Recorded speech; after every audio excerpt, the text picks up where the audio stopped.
Prospect SOP. What do you do when you get a vague prospect on the phone? It seems like they just keep being like, yeah, I'm doing good. I just want to see what you guys have. I just saw the ad, see what you guys have to offer.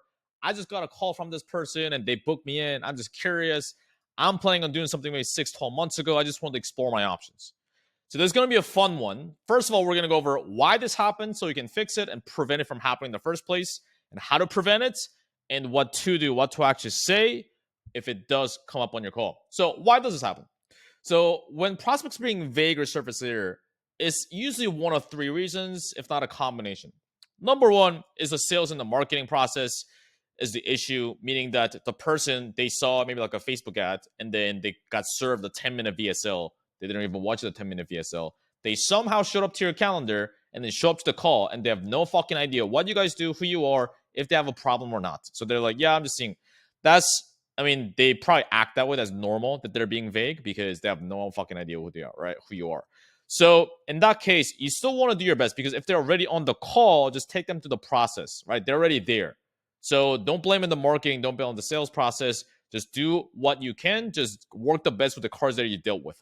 Now, second thing is a sales skill set. You probably triggered it, meaning that you're sounding scripted because you're going like, they say something, you're like, got you. And what about this? Or they feel like you're not listening or you don't seem that interested, judging by your talking, your tonality, your facial expression, body language, and different things like that.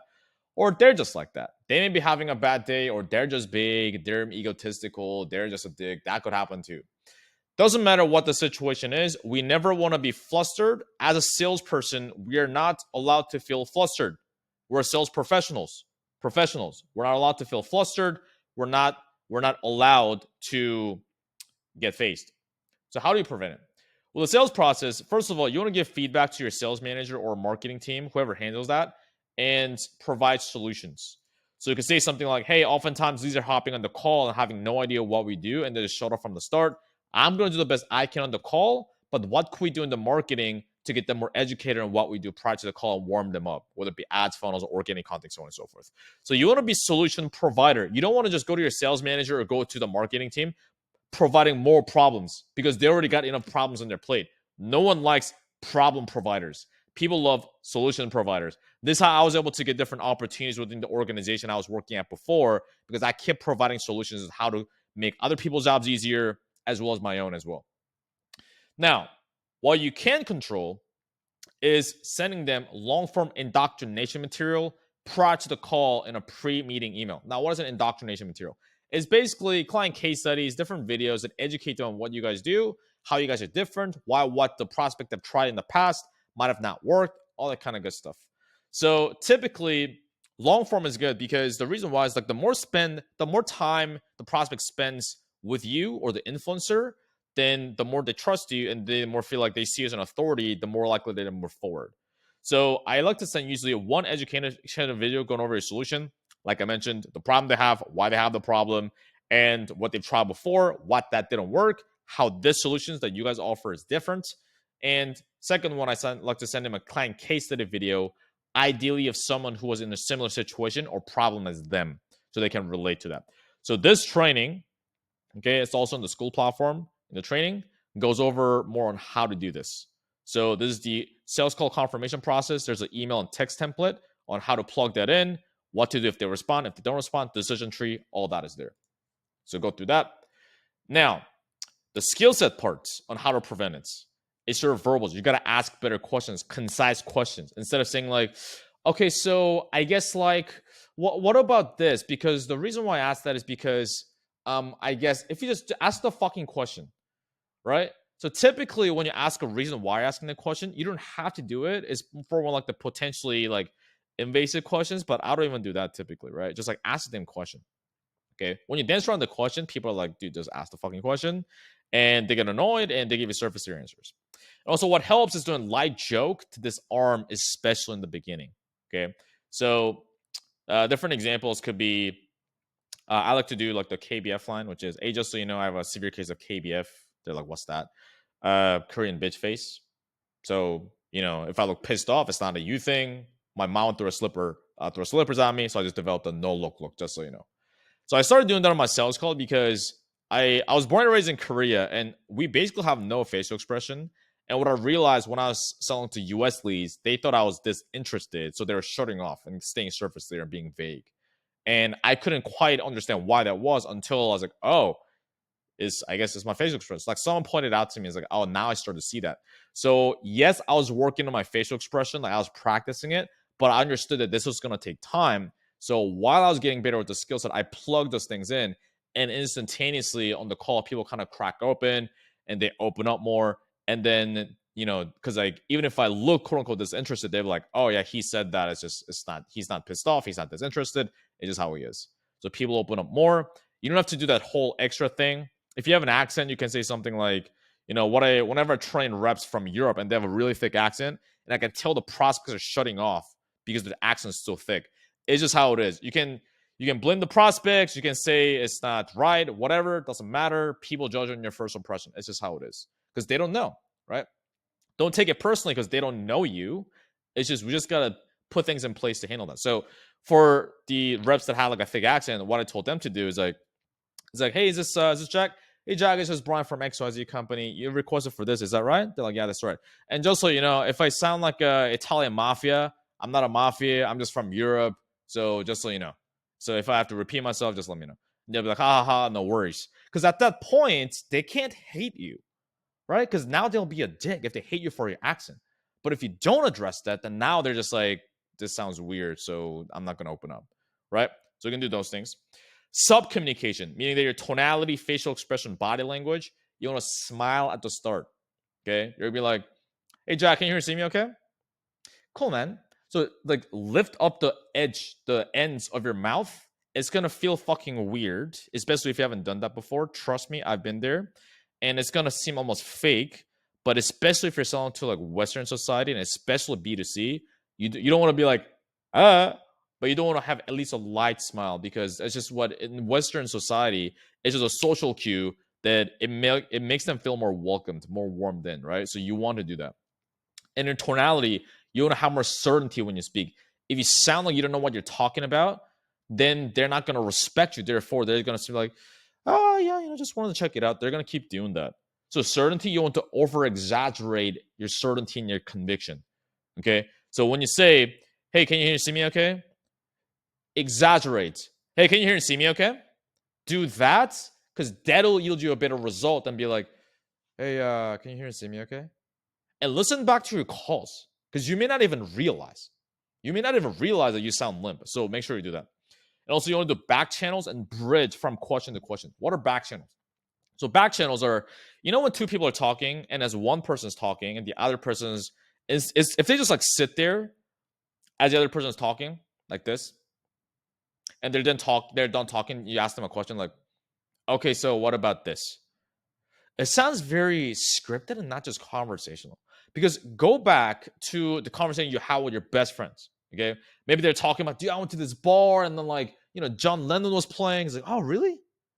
Oh shit. No, what? You're doing that, right? You're not just sitting there. Because what that does is now in the other person's eyes, you actually seem you're engaged, you're interested in what they have to say.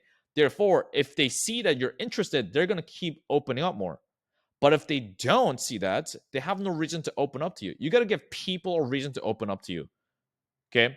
So you want to do those back channels. Back channels are you going like, okay. Right. Sure. So you're doing that. You're not doing that every 2 to 3 seconds. I'll just do that as an example. But maybe like 7 to 8 seconds if you want to be technical about it. You're going like, and then you're using the back channel to bridge into the next question. As an example, they're saying something like, yeah, so I'm working as a nurse. Oh, how long have you been doing that? The back channel is the bridging into the next question is using the how long have you been doing that? Instead of saying like, how long have you been doing that? Oh, how long have you been doing that? And if they say like, yeah, I don't know, it's like 2 years, right? So just be like, so like just what I'm trying to say is like just bridge into the next question, right? So back channel, bridge into the next question. That's how you prevent it. Now let's go into how to handle it. And the reason why we went over this, I know it's boring stuff, but because you'd rather not get this in the first place, right? In an ideal world, you'd rather not get this in the first place. So you don't even have to handle it. So if you do get it, here's the SOP. Here's different scripting examples. Okay. So there's different levels you can take, and there's about 5 levels I laid out. You don't have to go like level by level, but typically what I found is that it's this and kind of this gradual kind of case. Okay. So if they're being vague, the first thing you can do is just disarm and clarify. So let's say the first question you ask them is like, yeah, do you know what you're looking for when it comes to growing your business? And they're like, yeah, I just don't know. I just want to make more money. Now, if you're selling something like a business coaching offer or like a lead gen, then you need something more tangible out of that. If you're selling BizOp, then making more money is more than enough because they just don't understand the intricacies of the business because they haven't started it yet, right? But if the tangible outcome, if you find that it's quite too vague, then here's what you can do. I mean, nobody comes to us wanting to make less money, but what if you need help within your business so you could make more money? So you're saying this in a playful tone, right? So you're so certain, okay? You're not being like inflatable two man. You're being like, well, nobody comes to us wanting to make less money. You're using that tonality. But what if you need help with in your business so you can make more money? So you make your question more precise. Okay. You're not being super precise, like, hey, how many leads do you want? Things like that. But you're slowly narrowing it. Okay. Oh, I need help with lead gen. Typically, there's more than enough, and then you'll get that. If they say something like, I don't know, man, I just got a call from the SDR, or I just got a call from the other guy. They said I should speak to you. That happens too. Then you can just, SDR name. Jack. What are we going to do with him? Doing anything to get a booking. But what if you feel like you need help with X? You see what we did there? You're being playful to this arm. So what the sub communicates like you're not phased. Because you're like, you don't know what to do. But you're like, you're not phased. You've done this a million times before. And people want to speak to experts, and what experts are their experience. People want to talk to with the man with the plan. Okay, or woman with the plan. Okay. Jack, what are we gonna do with him? Doing anything to get a booking. Yeah, but since you're here, what kind of help do you feel like you need with your health and fitness? Boom. If they say something like, I don't know, man, I was just curious. Oh, what were you curious about? I don't know. I just wanted to get more info. Okay, what kind of outcome are we hoping to get out of the info? So you're taking something vague and segueing into getting the outcome that you want. Now, let's say in the part of the conversation, you still need to find out what the tangible desired outcome is. Yeah, what kind of outcome we're hoping to get out of the info, right? So using that word to segue into getting the outcome that you want in the interaction. Okay. Second thing you do is this: you lean out. Okay, what is leaning out? So if they say something like, "Yeah, no, I'm just doing good. I just want to check it out." I mean, it sounds like you're crushing it. Are you 100% satisfied with the results you're getting now? So you say that in that tonality. Oh, it sounds like you're crushing it. Pause. Are you 100% satisfied? So whenever I put a dot dot dot in the script, it means like I'm kind of pausing and dragging it out. When I put a bold, you emphasize it. Okay, because if you say 100% satisfied, you emphasize it that way because no one's a 100% satisfied with anything. Okay, so are you 100% satisfied with the results we're getting now? I mean, I wouldn't say 100% satisfied, and then you go in right away. Oh, what are you maybe not as satisfied about? I guess like I guess like this could be better. Okay, now we're getting somewhere, right? So I guess we could get more consistent leads. Oh, what have you seen in your current leads that has you looking for a more consistent way of doing it? Oh, it's not as consistent. Not as consistent? Yeah, some ones just go up, sometimes it goes down. Now you're starting to find a problem. Another way you could ask is kind of what we went over. I mean, it sounds like you're crushing it. I mean, what even has you looking at a more consistent way to get leads instead of just, I don't know, keep doing what you're doing now because it seems like you're working just fine. I mean, it sounds like you're crushing it. What even has you looking at a better way to lose weight instead of just, I don't know, just keep doing the keto because it seems like it's working just fine. I mean, it sounds like you're crushing it. What even has you looking at a better way to make more money instead of just, I don't know, just keeping at your job because it sounds like it's a really good job to me. Yeah, I guess this could be better. And now you're getting somewhere. Now, let's say they're still being vague. Okay. We can use a quick analogy to drill the point home. So I like to use a relationship analogy. So if they keep being vague, yeah, I don't know, man. I just want to see them. I keep my options open and see what's out there. Then as you'll ask, hey, are you in a relationship or a marriage right now? They'll either say yes or no. Doesn't matter. Let's say they say yes, I am. Okay, and are you going out meeting other women, seeing what's out there? They're like, no. Why not? Well, because I'm loyal, because I'm happy, right? Because I'm guessing, hopefully, you're happy in your relationship or marriage, right? They're like, yeah. So we don't go look up for what's out there when we're happy with what we have. So what have you seen in your job that has you looking for ways to make more money? What have you seen in your area that has you looking for more outcome? right? What have you seen in your results with your dating that has you looking for better ways to get better dates, higher quality women? You see them? If they say they're not in one, I just ask them like, but have you been in one before? They'd be like, yeah. And when you were in that relationship, were you going out there meeting other women, seeing what's out there? They're like, no. And you say same thing. Why not? Because I was loyal. I was happy, right? And I'm guessing at that time you were happy in that relationship, right? And then you go into the same spiel. So the reason why analogies are good is because it's visualizable and it gives them a point to reference to, which helps them understand the concept better of whatever idea you're trying to convey to them. So typically dating examples and fitness examples, they tend to work well. Okay, if you're selling a make money offer, and if you're selling like a fitness offer, make money or like dating and so on and so forth, right? Like the big three markets, those are pretty typical, easy to understand for people. All right, fourth one. Let's say they're still being vague for whatever reason. You point out the elephant. The elephant being that they're being vague. So depending on the relationship you have with the prospect, depending on how you sell, your personality, what you can get away with, the degree to how direct you can be here differs. Okay, but I'll give a default example. So you start with, "Hey, can I ask you something?" So you're going on like kind of confused, like, "What's going on?" They're like, "Sure." Yeah, and I could be off here, but it seems like you're not really opening about what's really going on because, I've asked you about what the challenge is going on in your business, but all I'm getting is just that you just want to make more money, which is not really a challenge per se. And because of that, I'm not really understanding your situation to see if I can help you. And that could be because either something I did or just because I'm just some stranger to you from the internet that you met 10 minutes ago. So you're hesitant to opening up, which is fair enough. Either way, all I'm here to do is to see if I can help. And if you don't open up, we can't really help you. No one can. So what's really going on?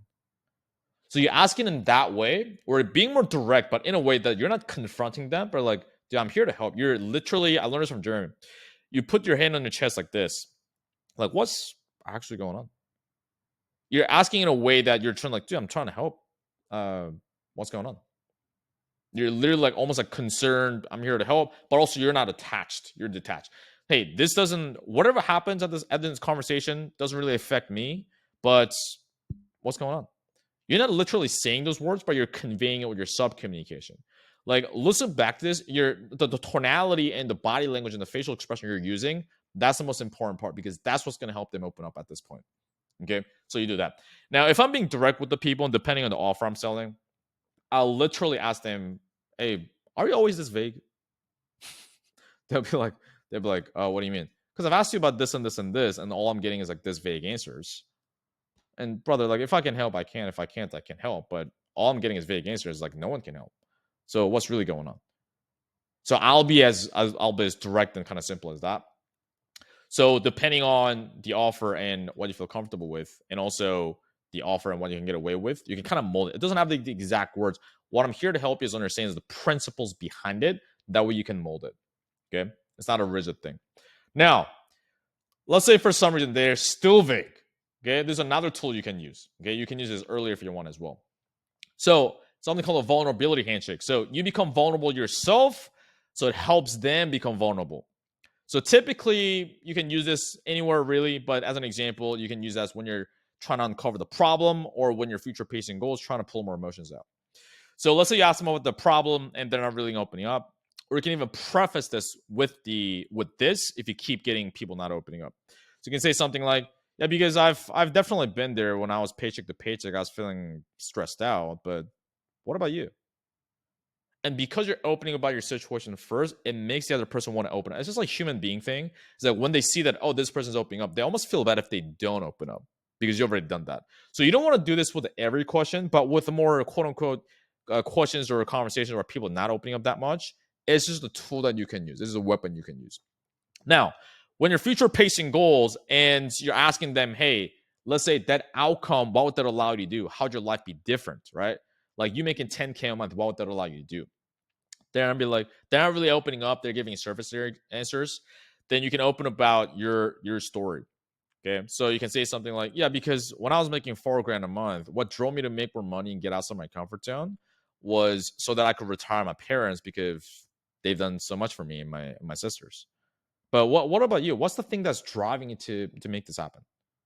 So you can say something like that, right? So just insert whatever the thing is, just insert it, right? Like a real quick. You don't have to do like a whole 1 to 2 minute monologue, like real quick, like sharing about you, okay, your story, vulnerable, get them emotional, which makes them want to get emotional. Okay. This is the SOP and scripting. Study this, practice this, okay, and implement it. Let us know how it goes in the community. Next training.